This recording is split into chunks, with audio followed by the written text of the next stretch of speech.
क्या जानू कद जान।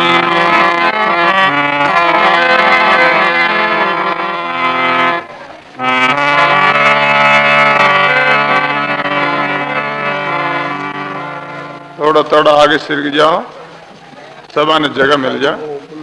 आज काल दिन 5 में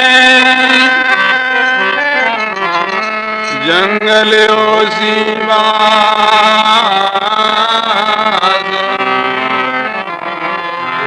ऊपरे ऊपरे आल पीरे डोर चरेंगे घास।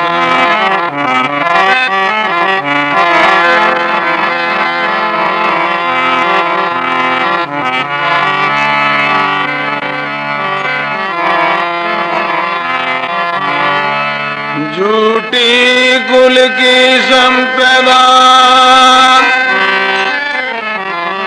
झूठा तन धन दान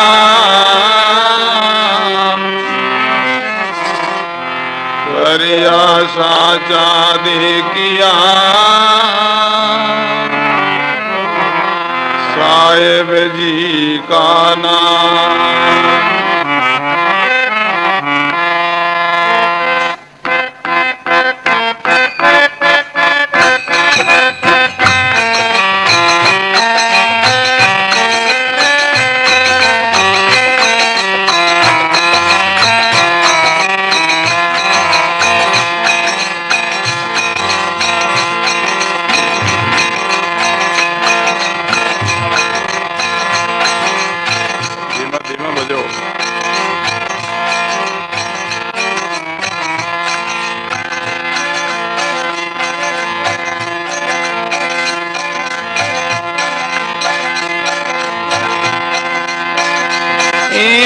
काई की पुरस ने काई की नारे रे, काई की पुरस ने काई की नारे रे। वो तो दिवस संग चार चार रे, वो तो दिवस संग चार चार।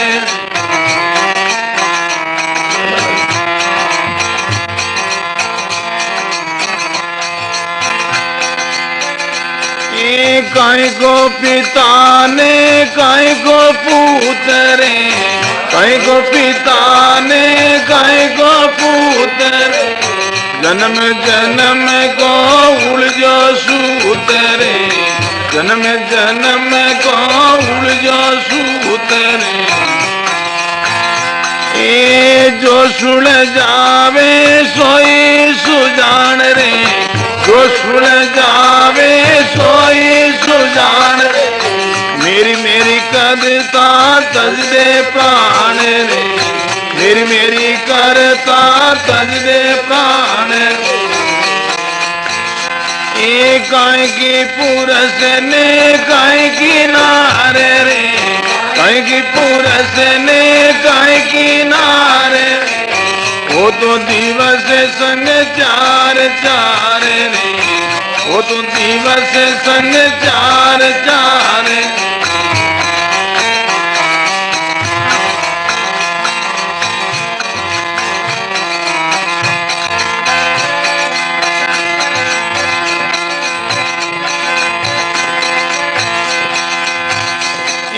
काई की माये ने काई की दीवरे, काई की माये ने काई की दीवरे। समझ देख मन अपनो जीवरे, सपन देख मन अपनो जीवरे।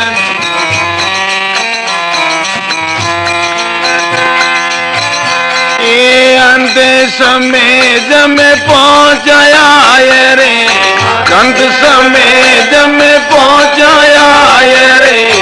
बाएं पकड़ जम लिया जाए रे, बाएं पकड़ जम लिया जाए। ये काई की पुरस ने काई किनारे रे, काई की पुरस ने काई किनारे रे। वो तो दिवस संग तो दिवस संग चार चार।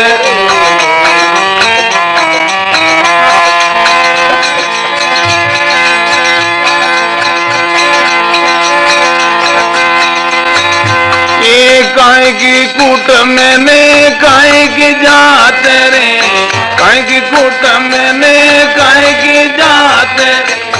अंत समय कोई संग नहीं साथ रे, अंत समय कोई संग नहीं साथ।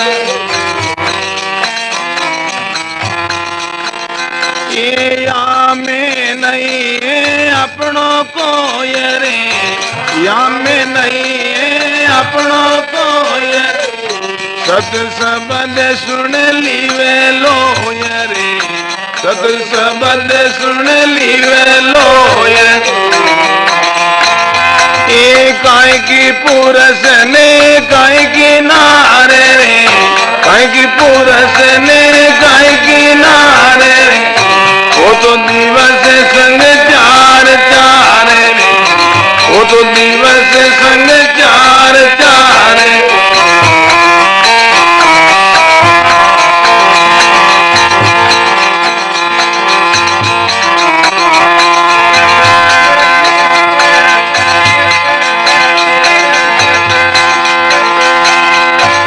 ये अंगोरी बड़ धोकली नरे, हे अंगोरी बड़ धोकली नरे।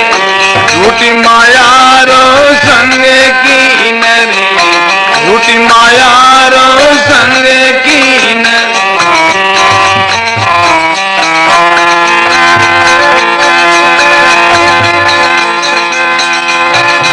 इस बाजी को लगे जो कोयरे, इस बाजी को लगे जो कोयरे।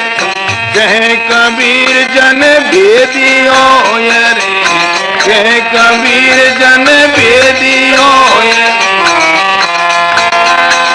काय की पुरस ने काय की नारे रे, काय की पुरस ने काय की नारे। वो तो दिवस संग चार चार रे, वो तो दिवस संग चार चार।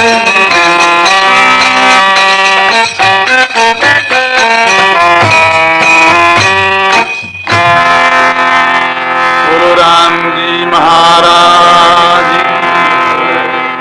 सर्व संत महात्मा।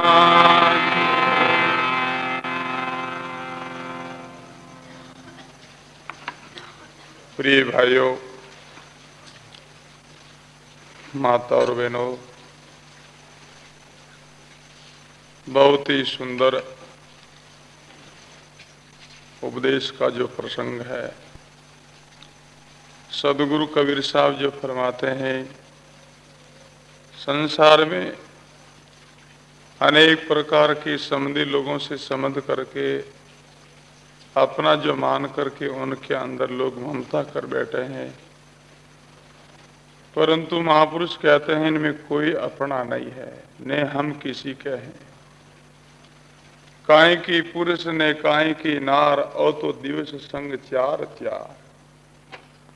थोड़े दिनों के लिए संग हुआ, थोड़ा दिनों के लिए साथ हुआ है, एक रास्ता का साथ है। एक दिन ये साथ छूटने वाला है, ये संग छूटने वाला है। संसार के अंदर सबका सहयोग है, सहयोग है उनका एक दिन निश्चित वियोग है। हमारे महापुरुष कहते हैं उनका जो कहते साथ करो जो सदा के लिए अपना सहयोगी है। सदा सहयोगी कबू नहीं वियोगी, कभी उनका वियोग नहीं हो पाए, ऐसे जो कहते हैं पुरुष का तुम साथ करो, उनका अनुभव करो। सदादेव सहयोग में रहने वाला हमारा परमात्मा राम जी है, वो साहिब खुदा मालिक है, वो सदा जीव के साथ में है। उनकी सत्ता से जीव का अस्तित्व है, उनके बिगड़ जीव का अस्तित्व नहीं, जीव कुछ है ही नहीं। जिसी तरह पानी की सतह से बर्फ का अस्तित्व है, पानी की सतह से बर्फ है, और पानी नहीं तो फिर बर्फ कहाँ रहेगा। ऐसी जो जीव जो आत्मा है परमात्मा का अंश है, जैसे जल का अंश बर्फ है, ऐसे ही उस परमात्मा का अंश जो जीव है, तो अंश जो कहते हैं अंशी से अलग नहीं है।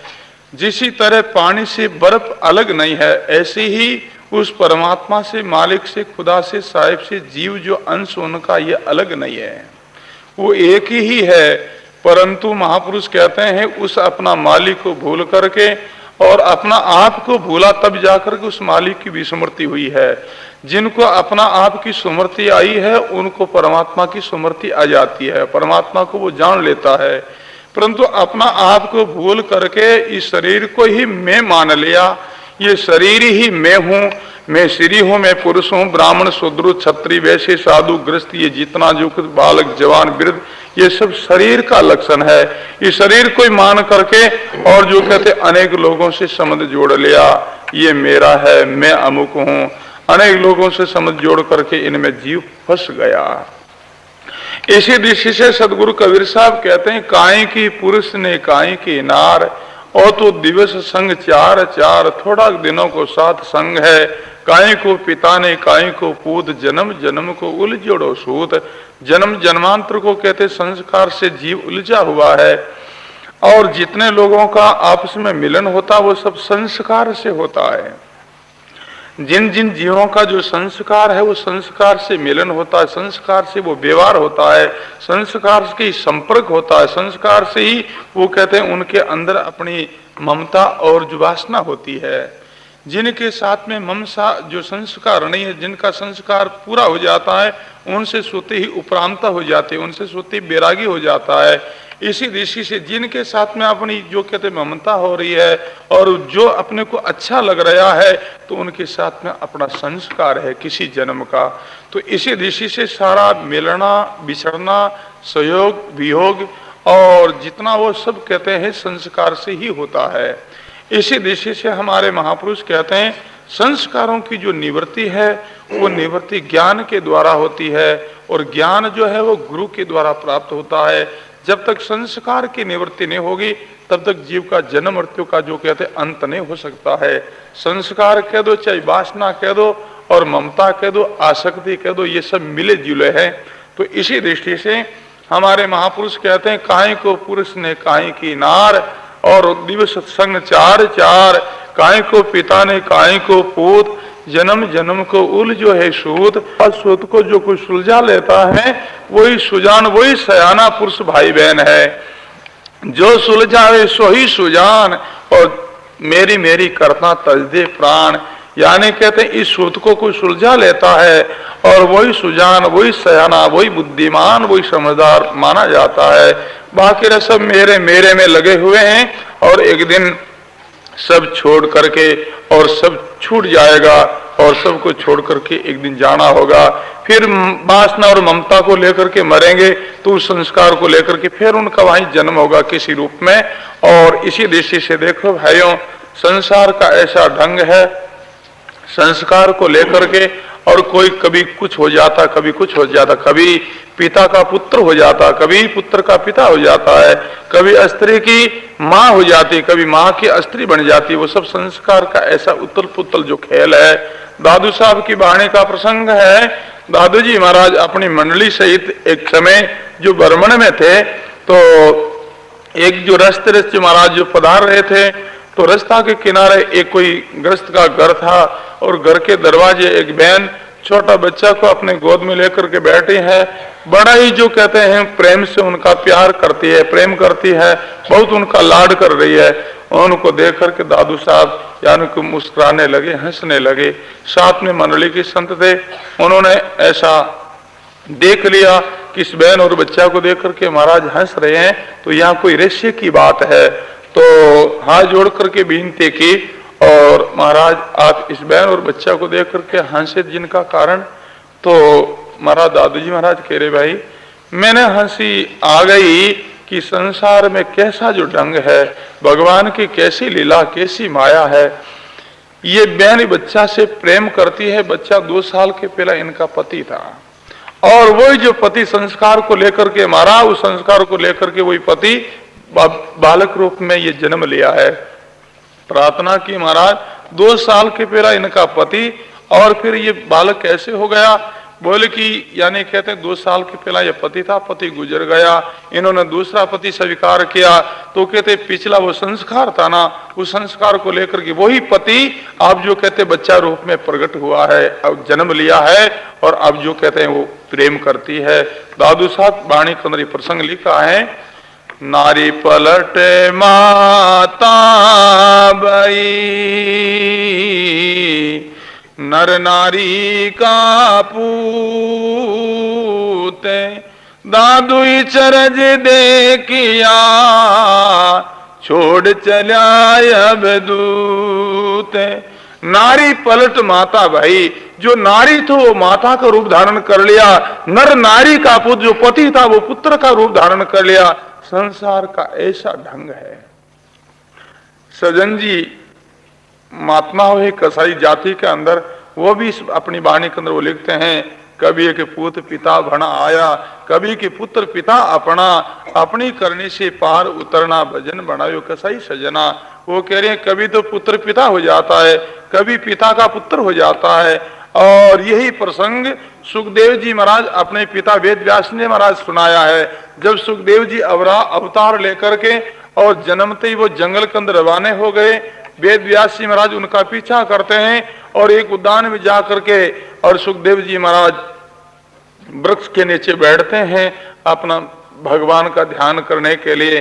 पीछे वेद व्यास जी महाराज चले जाते हैं, वहां जाकर के बड़े व्याकुल होकर के रुदन करते रहते हैं। देखो मोह एक ऐसा होता है। वेद व्यास जी महाराज अच्छे पंडित थे, अच्छे वो विद्वान थे और ज्ञानी भी थे, फिर भी कहते हैं मोह एक ऐसी चीज होती है। और जो कहते हैं उनको मोह ने घेर लिया, मोह के बस होकर के सुखदेव जी का उन्होंने पीछा किया, जाकर के रुदन किया, रोया चिल्लाया कि तुम हमारे पुत्र, एक ही तो तुम जन्म लिया, तुम जो कहते हमारे को छोड़ करके जंगल में आ गए, हमारी क्या दशा होगी, हमारी कौन व्यवस्था करे, कौन सेवा करेगा। सुखदेव जी महाराज कह रहे हैं कि जो गर्भ के अंदर व्यवस्था की वो व्यवस्था अभी करने वाला है और सबकी व्यवस्था वो करता है। उनको विश्वंभर कहते हैं कि वो सब विश्व का भरण पोषण करता है, इस बात उनका नाम विश्वंभर है। इस बात वो सबकी व्यवस्था करता है। और इतना कहने पर भी वेद व्यास जी महाराज को संतोष नहीं हुआ, बहुत वो विलाप करने लगे। सुखदेव जी महाराज कहने लगे तुम कौन हो, हमारा क्यों पीछा कर लिया हो। बोले कि मैं पिता हूं तुम्हारा, तुम हमारे पुत्र हो। ऐसे कहने लगे तो सुखदेव जी महाराज वेद व्यास जी महाराज को उपदेश करते हैं कि दफ पुत्र भया तू मेरा, अब काली मेरे पुत्र भया में तेरा। सुखदेव जी महाराज कहते हैं तुम हमारे बहुत तुम्हारे पुत्र हो चुके हो, मैं तो अब के ही तुम्हारा पुत्र हुआ, फिर इतना जो कहते हैं आसक्ति ममता कर ली। ऐसे वचन सुनकर के वेद व्यास जी महाराज को होश आया और फिर कहते हैं वो नमस्कार प्रणाम करके अपने वापस घर लौट आए। तो इसी दृष्टि से भाइयों संसार का ऐसा ढंग है और वो सारा ढंग संस्कार को लेकर के है। तो इसी दृष्टि से हमारे महापुरुष कहते हैं कि संस्कार को मिटाने के लिए ज्ञान एक उपाय है और ज्ञान के द्वारा संस्कार मिटता है। ज्ञान जब अपना आत्मा का ज्ञान हो जाता है तो फिर किसके साथ में ममता रहे कि हम जो कहते हैं जीव आत्मा है और जो जीव आत्मा हम है, शरीर हम है ही नहीं, तो शरीर का संबंधी से अपना कोई संबंध नहीं रहेगा। शरीर हम है तब तो माता से संबंध है, पिता है, भाई है, बहन है, स्त्री है, पति है, सगा संबंधी सब कुछ अपना है, पर शरीर हम है ही नहीं तो फिर कहते उनसे कोई संबंध नहीं रहेगा। तो ये कहते हैं संबंध ज्ञान के द्वारा विच्छेद होता है, ज्ञान के द्वारा इनका संबंध का विच्छेद किया जाता है।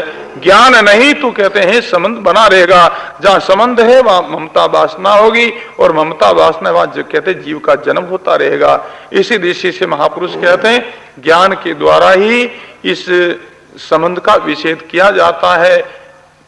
महापुरुषों ने फरमाया है कि किसी तरह इनका यानी कहते हैं संबंध विच्छेद किया जाए, अपना आप का अनुभव करे। दे भिन्न मैं भिन्न हूं, जब यो करे विवेक, सुंदर जीवन पाई हुई एक का एक। ऐसा अनुभव करे गुरु कृपा से, ये शरीर अलग है, मैं शरीरधारी जीव आत्मा अलग हूं और जीव आत्मा के संबंध परमात्मा से है, शरीर का संबंध संसारी लोगों से है। तो ऐसा जब आप जान जाओगे तो इनका सोते ही यानी संबंध विच्छेद हो जाएगा। शरीर आप नहीं, फिर माता आपकी कैसे, पिता आपका कैसे, पति आपका कैसे, पत्नी आपकी कैसी, भाई बंधु आपका कैसे, सगा संबंधी आपका कैसे, अपने आप उनका संबंध का विच्छेद हो जाएगा। तो इसी दृष्टि से महापुरुष कहते हैं, काहे की माय ने काहे की धीव, समझ देख मन अपनो जीव। है जीव किसकी माता है, किसका पिता है, और किसका कौन किसका है, कोई किसी का नहीं। सब स्वार्थ को लेकर के सब मिले, संस्कारों को लेकर के मिले, संस्कार पूरा हुआ और सब जो कहते हैं भिन्न भिन्न जुदा जुदा चले जाते हैं। महापुरुषों की वाणी, शास्त्र, संत सब यही संकेत करते हैं, किसकी माय ने काय की धीव, समझ देख मन अपनो जीव। अंत समय जब पहुंचा आय, बाहें पकड़ जम लिया जाए। जीवन भर में भजन साधन सत्संग पर उपकार किया नहीं तो कहते हैं भजनहीन और जो कहते धर्महीन जो मानव है उनको अंत में यमराज लेने के लिए आते हैं और यहाँ से कहते घिसेड़ करके जीव को यमराज नरक के अंदर ले जाते हैं। तो अंत में जब अंत समय जब पहुंचा आय, बाई पकड़ जम लिया जाए। जब यमराज जीव को रवाना करते हैं तो साथ में फिर कोई नहीं चलता है। जिनके अंदर ये जीव ममता करता है या मेरा मेरा, सब पीछे रोता रह जाता है, कोई साथ में नहीं चलता है। जीव का साथी तो एक परमात्मा, एक राम जी ही है, और उनके अलावा और भी कोई है तो संत महात्मा गुरु लोग है। गुरु सगा और संत सगा, अंत सगा है राम, कहें कबीर इन जीव को तीन ठोर विश्राम। महापुरुष कहते और तो जीव का कोई सगा नहीं, शरीर का सगा अनेक हो सकता है और वही स्वार्थ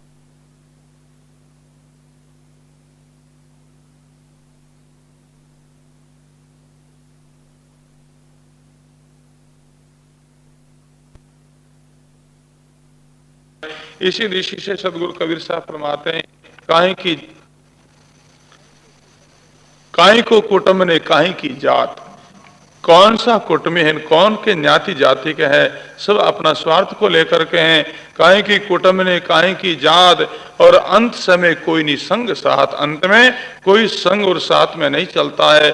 हम बहुत लोगों को देखा है, बहुत उनके कुटुंब था, बहुत परिवार था, बहुत संपत्ति, बहुत उनके वैभव था, पर जब गया तब अकेला गया, साथ में कोई नहीं चला, सबको यहाँ छोड़ करके गया और कोई साथ में नहीं, वो साथ में गया ही है। तो जीवन के अंदर जिन्होंने कमाई की है वो कमाई साथ में चली है, कमाई कभी पीछे नहीं रहती है। कबीर कमाई आपनी कदे निष्फल जाई, सो को सा पीछे धरे मिले अगाहू आय। कितने जन्मों की पिछली जो कमाई है वो आगे प्राप्त हो जाती है। तो इसी दृष्टि से भाइयों, जीवन के अंदर भजन साधन सत्संग पर उपकार की कमाई करो। इस कमाई के प्रभाव से ही जीव का उद्धार होता है, कल्याण होता है और जीवन में शांति का अनुभव होता है। इसी दृष्टि से सदगुरु कबीर साहब फरमाते हैं, काहे की कुटुंब ने काहे की जात, अंत समय कोई नहीं संग साथ, या में नहीं है अपनों कोई, सत शब्द सुन लिव लोई। सदगुरु कबीर साहब कहते यह हमारा वचन सुन करके विचार करो, इनमें अपना कोई नहीं है। जीवड़ा थारो कोई नी संगाती रे, छोड़ चलेगा बावेरा, कुट में कुड़नाती रे। जीवड़ा थारो कोई नी संगाती रे। हे जीव, संसार में परमात्मा राम जी, संत महात्मा गुरु लोगों के बिगर कोई तुम्हारा साथी, कोई संबंधी नहीं है। छोड़ चलेगा भावरा कुटुंब कुल न्याती, एक दिन सबको छोड़ करके यहाँ से जाना होगा। बहुत लोग गए हैं, देखते हैं हम लोग।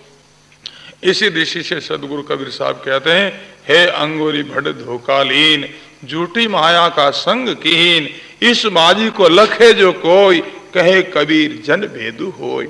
महापुरुष कहते हैं इस बाजी को कौन लगता है, कौन जानता है? जिन्होंने गुरु की शरण में जाकर के और भेद प्राप्त किया है, ज्ञान प्राप्त किया है, विवेक प्राप्त किया है, वो इस बाजी को जान सकता, लग सकता है।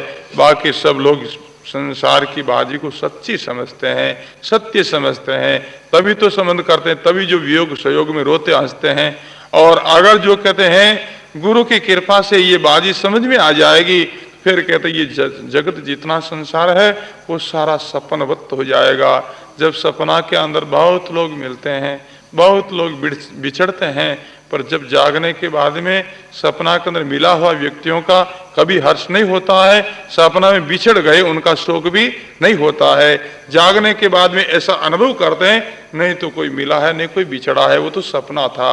ऐसी जब गुरु कृपा से जागृति मिलती, ज्ञान अवस्था आती है, उनमें फिर ये जगत संसार सपना प्रतीत होता, अनुभव होता है। और ऐसा अनुभव करता, नहीं तो कोई मिला है, नहीं कोई बिछड़ा है, ये तो सब सपना की बात है।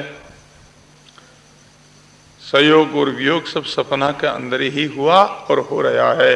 इस वास्ते सदगुरु कबीर साहब क्या कहते हैं, इस बाजी को लखे जो कोई, कहे कबीर जन भेदू होय। वो जन भगवान का भक्त है, और जो कोई गुरु का प्यारा है, संतों का सनई है, वो इस बाजी को लग सकता है। जो गुरु के शरण में जाकर के भेद और ज्ञान प्राप्त किया है, वही संसार ने जान संसार क्या है और वो कैसा है। तो महापुरुष कहते हैं संसार का दो नाम है। महापुरुष कहते हैं दो नाम क्या है, यानी कहते नाम और रूप, उनको संसार कहते हैं। संसार का ये दो नाम, नाम और रूप। जैसे शरीर का नाम है और इस शरीर का रूप है, बस इनको ही तो संसार कहते हैं। सारा जगत संसार, ये नाम और रूप जो है इनको ही संसार कहते हैं। और नाम जो रूप है ये मिथ्या है, असत्य है। और नाम रूप का जो आधार जो सत्ता है, वो सत्ता अविनाशी है, वो सत्य है। नाम रूप किसके आधार है, उस आत्मा के आधार है। इस नाम रूप से आत्मा को निकाल ली जाए, फिर नहीं तो नाम रहेगा, न रूप रह सकता। मट्टी से तो उपना भी मट्टी हो जाए। इसी दृष्टि से हमारे महापुरुष कहते हैं कि नाम रूप को यानी जगत कहते हैं, संसार कहते हैं, और नाम जो रूप है वो मिथ्या है, असत्य है, ये कभी सत्य हो नहीं सकता। इसी दृष्टि से अब अनेक जो कहते बुजुर्ग लोग हुए ना, बड़ेरा लोग, उनका एक दिन नाम था, रूप ही था, पर अब वो कहाँ है, वो नष्ट हो गए, क्योंकि वो सत्य नहीं था। सत्य हो तो फिर वो रहता, अभी तक कायम रहता, नष्ट नहीं होता। तो बनता है, बिखरता है, मिलता है, बिछड़ता है, और उनको ही नाम संसार है, उनको ही संसार कहते हैं। इसी दृष्टि से हमारे महापुरुष कहते हैं इस बाजी को लखे जो कोई, कहे कबीर जन भेदू होय। काई को पुरुष ने काई की नार, और सो दिवस संग चार चार।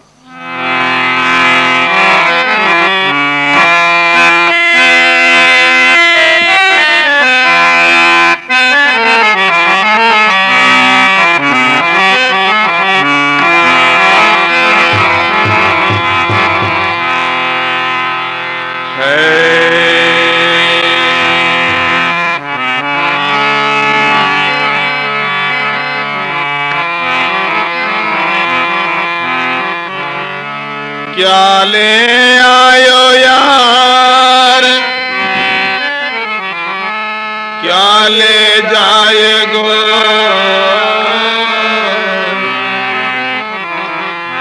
संग चले कोई ना,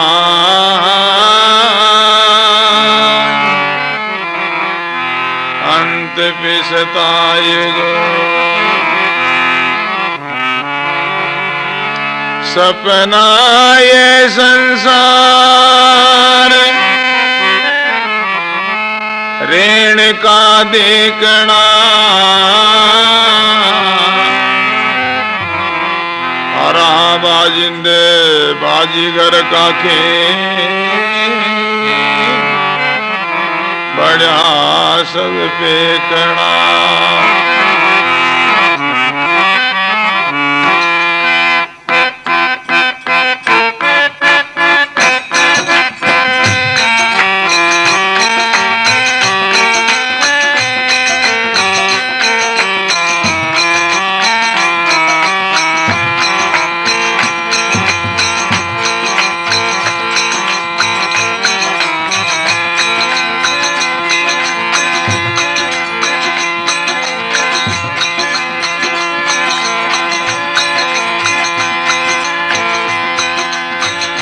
तज तज रे बमेरा कमल बास तज तज रे बमेरा कमल बास तेरी भंवरी डोले अति उदास तेरी भंवरी डोले अति उदास रे।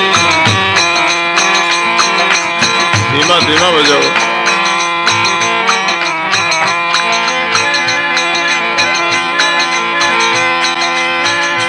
ए दीनाचार को सुरंग फूल रे दीनाचार को सुरंग फूल भंवरो गयो भंवरी ने भूल रे भंवरो गयो भंवरी ने भूल।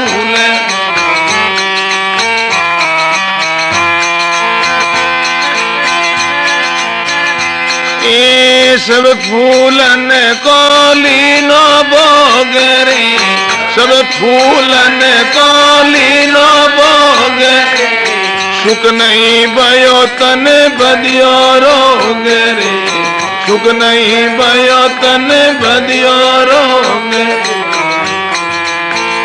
तज तज रे बमेरा कमल बास तज तज रे बमेरा कमल बास तेरी भंवरी डोले अति उदास तेरी भंवरी डोले अति उदास।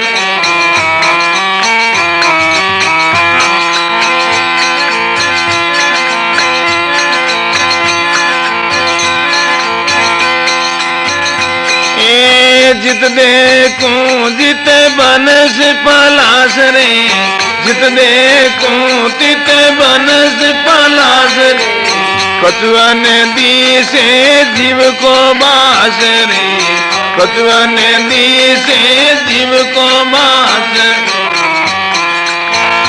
ए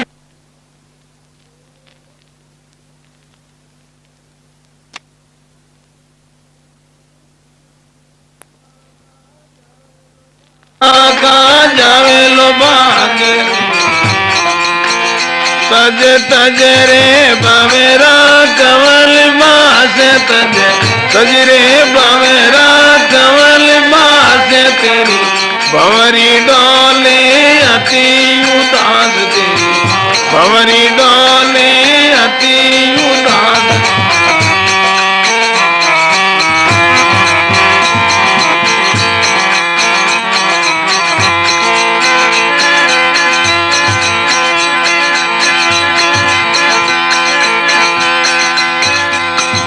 पुष्प पुराणो गयो सुख रे पुष्प पुराणो गयो सुख रे भंवरा ने लागी अति भूख रे भंवरा ने लागी अति भूख।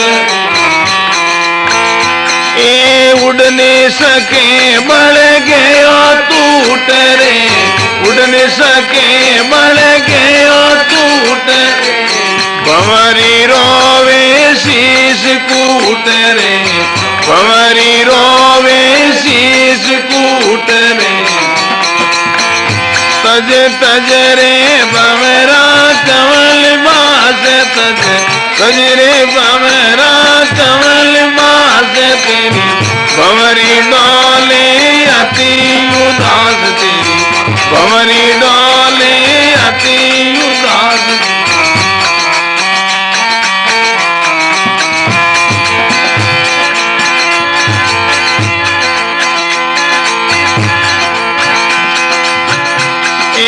मेथन भर जो बार बार रे मेथन भर जो बार बार बन डोलो ए डाल डाल रे बन डोलो ए डाल डाल। एक कबीर यो मन को भावे रे के कबीर यो मन को भावे सत्संबंध बिना जम को डावे रे सत्संबंध बिना जम को डावे। तज तज रे भंवरा कमल बास तज तज रे भंवरा कमल बास तेरी भंवरी डोले अति उदास तेरी भंवरी डोले अति उदास रे माँ।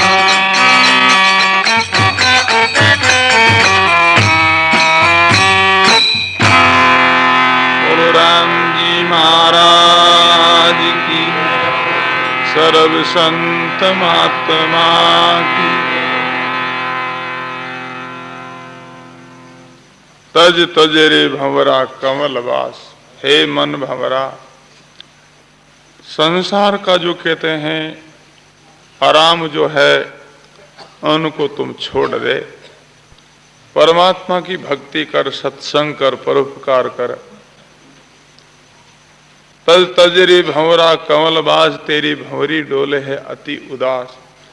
ये बिरती जो भंवरी शब्द से वियोग जो उदास है, दुखी है, परेशान है, अशांत है।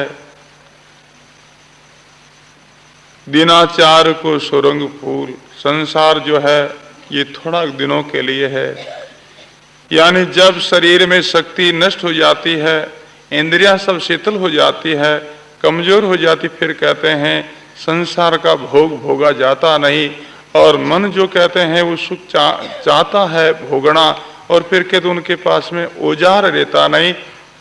तो महापुरुष कहते हैं दिनाचार को सुरंग फूल, भंवरो गयो भंवरी ने भूल, और सब फूलन को लीनो है भोग, सुख नहीं भयो तन बदी और रोग।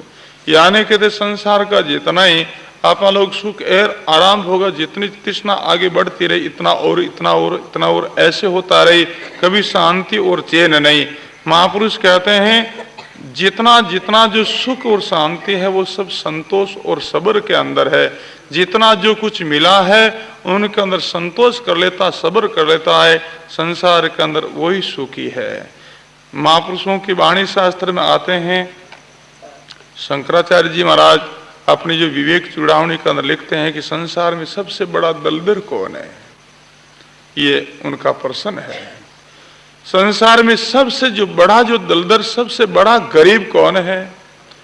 उन प्रश्न का उत्तर दिया कि सबसे बड़ा जो दलदर, सबसे बड़ा गरीब वो है जिनके पास में ज्यादा तृष्णा है, जिसके हृदय के अंदर तृष्णा है, उनसे बड़ा कोई दलदरीन कोई यानी कहते हैं और गरीब नहीं है। क्यों? उनके पास में चाहे कितना भी है, पर जिनके पास में जितना है उनसे कई गुना और उनके पास में दिवाला बेटा भूख बैठी है। जो 10 20 50 भये, सो हो हजारे लाख मंगेगी, कोटि अरब खरब असंख्य, दरपति होने की चाय जगेगी। स्वर्ग मर्त पाताल को राज करूं, तृष्णा अधिक ही आगे जगेगी। सुंदर एक संतोष बिना, सट तेरी तो भूख कभू निभगेगी। संतोष के बगैर कभी किसी की तृप्ति नहीं हो सकती है। जिन्होंने जो कुछ मिला है उनमें संतोष कर लेता है, बस वही शांति का अनुभव कर सकता है। महापुरुष कहते हैं देख पराई चौपड़े क्यों तरसावे जीव, और कहते लू की सूखी पाए के और ठंडा पानी पीऊ। दूसरों की किसी की चौपड़ी हुई जो कहते हैं रोटी दे करके और कोई लालचा करता है और इच्छा करता है तो उनको मिलेगा नहीं। क्यों कि मिलेगा नहीं? उन्होंने ऐसा पुण्य नहीं किया है जो कहते हैं वो चौपड़ी रोटी मिले, उनको व्यवस्था मिले। महापुरुषों की वाणी का ऐसा सिद्धांत है, जीवन के अंदर जितना जो कुछ मिलता है और जो मिल रहा है, जो मिलेगा वो सब पिछले जन्म की कमाई के प्रभाव से मिलता है, मिला है, मिलने वाला है। आगे किया सोया भया, अब सोया आगे होई, दादू 3 ठोड़ की पूछे बिरला कोई। महापुरुष क्या कहते हैं? जितना जो कुछ मिला है वो लालसा करने से, तृष्णा से कहते हैं वो नहीं मिलता है। वो तो पिछले जन्म के अंदर जितनी हमने कमाई कर ली है उस कमाई से प्रभाव से मिलता है और मिल रहा है, आगे मिलेगा। और अब सो आगे होई, अभी जो इस जन्म के अंदर जैसे जैसे हम करनी कमाई करेंगे उस प्रभाव का जो कहते हैं फल जो है वो अगला जन्म के अंदर मिलेगा। इसी दृष्टि से हमारे महापुरुष कहते हैं जितना जो कुछ मिला है उनमें संतोष हो जाए, वही जो जीवन में सुख का अनुभव कर सकता है। कितना ही जो पास में धन संपत्ति वैभव पद प्रतिष्ठा है, फिर भी जिनको संतोष नहीं वो कभी सुखी नहीं है। उनसे बड़ा संसार में कोई दुखी नहीं है। सबसे बड़ा धनवान कौन है संसार में, सबसे बड़ा दलदरी कौन है, तो उन्होंने ऐसा उत्तर दिया है, सबसे बड़ा दलदरी तो वो जिनके पास में ज्यादा तृष्णा है, सबसे बड़ा धनवान वो जिनके पास में सब प्रकार से संतोष है, वो सबसे बड़ा धनवान है। और संतोष जो है ना, उनके लिए अपने को कहीं बाहर इधर उधर जाना नहीं पड़ता, वो तो अपने पास में है। एक कोई महात्मा भिक्षा लेने के लिए गांव के अंदर जा रहे थे, तो गांव में प्रवेश करता एक बड़बुजा की जो दुकान मिली। बड़बुजा क्या करता, भूंगड़ा बनाया चीना का, भूंगड़ा बना करके भूंगड़ा के ऊपर जो कहते वो छिलका जो है, वो छिलका जो उतार करके और दुकान के सामने रास्ता के ऊपर पटक दिया। इधर से महात्मा का आना हो गया। महात्मा विचार किया कि ये नाज का छिलका है और इनसे अपनी खुदिया कुछ शांत हो सकती है, तो भिक्षा में जाना बंद कर दिया। महात्मा वहां बैठ करके और वो रास्ता में जो छिलका पड़ा है चीणों का, उनको ऊपर से लेकर के अच्छी तरह युक्ति से और जो लेकर के अपना बर्तन खपर में ले लिया और एकांत जा करके वो उनको फाकी से जीमने लगा और जीम करके ऊपर पानी पी लिया। पास में एक सेठ जी की दुकान थी और महात्मा को इस तरह वो यानी छिलका लेते बोबरा लेते देखे, तो सेठ जी को विचार आया, करुणा आई, दया आई, संत भूखे हैं और भूखा नहीं तो रास्ता में पड़ा जो कहते हैं ये छिलका कौन खाए। तो सेठ अपना मुनीम को भेजते, जाओ मुनीम जी उस महात्मा को निमंत्रण दो, अपने घर लाओ, भोजन प्रसाद जिमाओ। तो मुनीम जी जाते हैं, महात्मा से विनती और प्रार्थना करते, महाराज हमारे सेठ जी ने ऐसी आज्ञा दी हम लोगों को कि महात्मा को लाओ घर और भोजन प्रसाद जिमाओ। महात्मा कहने लगे उस मुनीम को कि ऐसा करो, आपके सेठ जी के पास में जाओ, उनको पूछो कि महात्मा को आप भोजन क्यों जिमा रही हो, किस वास्ते जिमा रही हो। तो मुनीम सेठ जी के पास में गया, बोले कि महाराज कह रहे हैं कि आप भोजन जिमाओ, तो फिर किस लिए जिमाओ। बोले कि मैं धर्म के लिए जिमा रहा हूँ। ठीक है। मुनि वापस जा करके बोले महाराज सेठ जी कह रहे मैं धर्म के लिए जिमा रहा हूँ। अच्छा धर्म के लिए जिमा रहे हो, तो ऐसा करो वापस जाओ, उनको पूछो सेठ जी धर्म का निवास का धर्म कहाँ रहता है। तो वापस गए, बोले कि सेठ जी महात्मा बात कह रही है कि धर्म के लिए आप जिमा, पर धर्म रहे कटे, धर्म को निवास किस जगह है। तो सेठ जी ने उत्तर दिया, सेठ जी सत्संगी था, गुरुमुखी था, बोले कि उनको बोल देना महात्मा को धर्म रहता है सत्य के अंदर, जहाँ सत्य है वहीं तो धर्म है। तो वापस मुनिम जा करके बोले महाराज सेठ जी करे धर्म रहता है सत्य के अंदर। अच्छा धर्म सत्य के अंदर रहता, हाँ तो जाओ एक दफे और आपको तकलीफ तो होगी, और सेठ जी को पूछो कि वो सत्य जो है वो कहाँ रहता है। तो वापस जा करके मुनि सेठ जी से प्रार्थना करने लगे, महाराज महात्मा करे कि वो सत्य कहाँ रहता है, सत्य का निवास कहाँ है। तो सेठ जी ने उत्तर दिया, जाओ महात्मा को प्रार्थना कर दो, बोल दो कि सत्य जो रहता है संतोष के अंदर। वापस मुनिम जी जा करके महात्मा से प्रार्थना की, महाराज सेठ जी अब बात कह रहा है कि सत्य जो रहता है संतोष के अंदर। अच्छा सत्य संतोष के अंदर रहता है, तो महात्मा क्या